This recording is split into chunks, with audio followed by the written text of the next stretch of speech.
Today is Friday, June 28, 2024, 7:39 in the morning. I'm here at my house before work, reading stuff and just looking up things. Right now I saw apparently that UISD is going to be implementing a transparent backpack policy. So now all the kids are gonna have to be wearing a see-through backpack at school. And honestly, like, it really upsets me, like, stuff like that,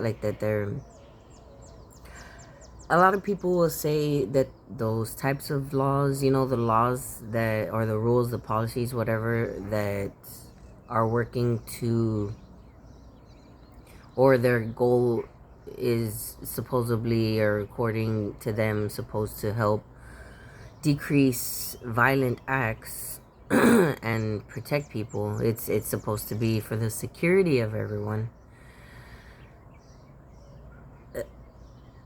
They also, while that might be true to a degree, like if you think about it, in a certain way, like the way things function, and the way things are, the security measures they have in place already, it makes sense. Like something like that might be beneficial, but at the same time, it's gonna take away a lot of privacy from the students.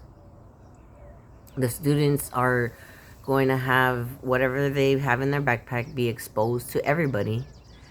And the reason why I'm upset about that is because I remember being in school. I remember being a child. I remember all of that, how it was.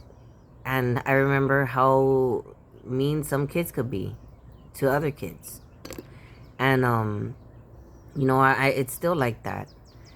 They bully kids, and doing stuff like that to expose like what you have inside. Like maybe a kid, maybe he wants to carry around a certain toy or something, because it brings him comfort, but he's in high school already, or he's in 8th grade, or maybe a girl has a really heavy period and she needs to carry around a big stack of pads because she needs all of them for the day. Like, or maybe there's a certain outfit they have to wear and they don't want to show people, maybe whatever. Like it could be a multitude of things of why they should be allowed to have their own private things with them without everybody knowing what the fuck they have. Like honestly, like it's very upsetting to think that if I was in school, like I would have to be walking around with a see-through backpack by force all the time. Like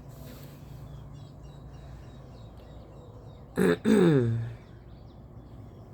it's not like that big a deal, like to people that don't care about their privacy like that, but some people do. Some people do care about it, and they should have the right to protect that. Whether or not you agree with it is your opinion, but some people want their privacy and they are entitled to it. They have a right to it. But these kind of laws, rules, whatever, they're just taking that away from people. And it's just upsetting to me, like, reading comments from people already saying, oh, I bought mine, and oh yeah, we're, like, just accepting these fucking stupid rule changes, for the majority. And it really bothers me, especially thinking like that my daughter would have been in there if I hadn't switched her schools. Like if I was still going through the court battle right now and still having her there at my parents' house, like I would be stuck, like having to do that, to follow that, or have another challenge I'd have to deal with if I didn't want it. Like it's just very upsetting, like that people are so ready to hand over all their privacy in the name of security. And again, like, it's understandable because of the current situation of our world, of the laws already in place. But if the protocols and the measures of how we handle people in society were changed, and we focused on healing the mentally ill people, if we actually put systems in place that addressed the red flags, the various red flags that come off of people who are likely to commit some kind of act of mass terrorism, then we wouldn't need to strip everybody of all these rights and privacy, because we would stop the problem at the foundation, at the source. But we don't do that because it's not profitable. It's not, nobody has figured out a formula of how to make it profitable. Nobody has figured out the structure that can make it, you know, appealing for people in power and with the resources to do so. And that's my goal. One of my goals for the Karma Quirks nonprofit foundation, nonprofit, it's not gonna be called Karma Quirks Foundation. One of the goals of the mental health issue is to address that in a way that restructures everything now, so that it makes it profitable, makes it appealing to focus on the mental health, the struggle, the red flags, and taking those people, you know, and forcing them down a certain path to keep them from going down the one that they're likely to go down if, you know, we keep letting them linger on. And it's possible. It's possible. It's just those rules, those formulas have to be figured out and put into place.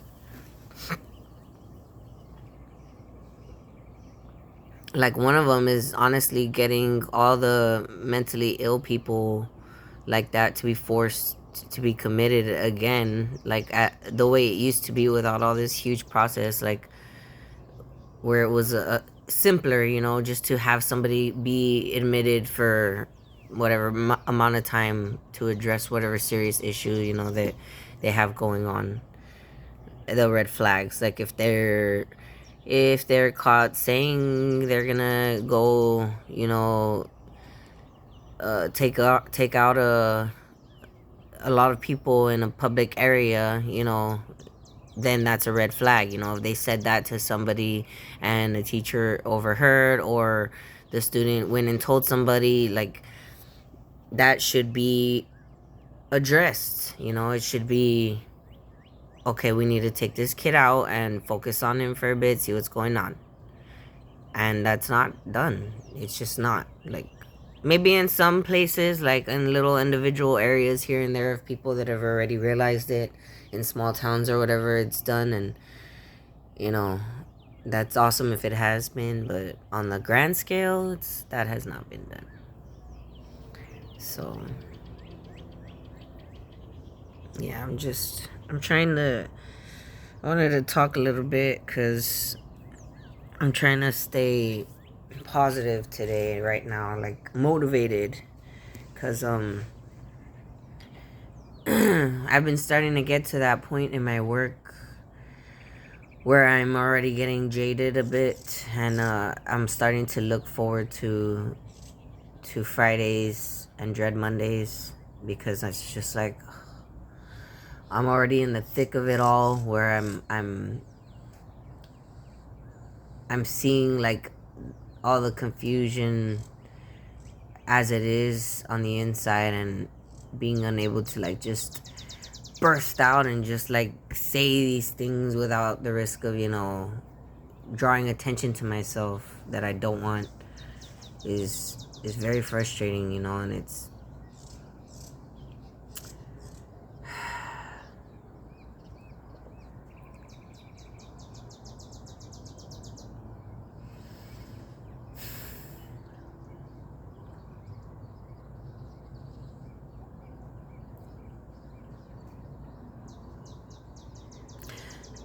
there was a man that came in yesterday looking for assistance that didn't want to come in because of the negative experiences he's been having asking for assistance with people who don't want to help or are not, liking his energy, so they don't help him as much as they would the next person. And he's literally like not wanting to walk into my office because he's ashamed and embarrassed and anxious and fearful about asking for help for fear of being rejected. Like, and he was about to turn away. And his son was like, no, Dad, like, we need the help, we need it. And so I have the choice as a case manager, caseworker, and a person to set my appointments with people for another day, or to see them right then and there when they walk in. If I have time, and even, sometimes even if I don't have time, if I'm busy doing something and I know I need to do something, some paperwork or whatever, maintenance or something with my clients there, like if I know somebody really needs help downstairs that's coming to look for help, I'll push that stuff aside and make room for that person to come up, talk to me, and help them in whatever way I can in that moment. And that's what I did for this family, because I could tell they really needed the assistance, and I could tell that the dad was not, gonna come back anytime soon if I made an appointment and told him to come back. And it I almost cried, like, during our discussion, because I'm like, it gets me mad that people are treated that way, that they feel that way, that they can't go and ask for help for that reason, because they feel like they're gonna be treated badly or looked down upon or whatever, like it's or rejected. It upsets me, because that shouldn't be happening, but it does. And I understand also now, working from the other side, why it does at times, because the people working those jobs are human beings, and they get frustrated, they get overwhelmed, they get exhausted, and they lose their patience, and they have their own storylines, of trauma, of hurt, that, led them to where they're at now in their being, in their personalities. And they carry that, and they expose themselves, in those moments, because they can't help it. They can't. They're not healed either. Not, like, a lot of these people are not healed either from the other side that are trying to do the help. They're trying to help as they're also broken and hurting. And they don't always do it gracefully. So, and I understand that. I've been uh prone to that as well, to do that, for other people, the ones that need the help more, that don't ask for it, and that don't want to ask for it, and that don't care to ask for it, like, and don't, that don't even care about their situations at all, like, they're the ones that need the help the most. But I can't access that level of care yet, of help yet, because I don't have that patience. My trauma and healing is not that good yet to where I can deal with somebody in that level of help, of hurt, that needs help, and not, come out looking very shameful, very, or horrendous, you know, like I've done that already. Like I yelled and I cursed a lady and told her to get the fuck out of here because she was, you know, she threw some juice at me and was yelling at me, cursing at me, you know, like, and I got upset, you know, and I know, like, you know, she's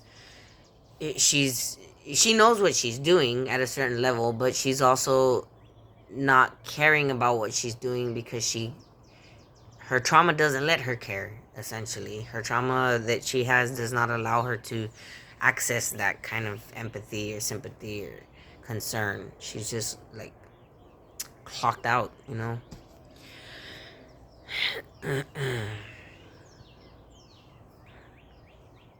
So I understand, like, both sides, and it's very difficult to, you know, to try and deal with that.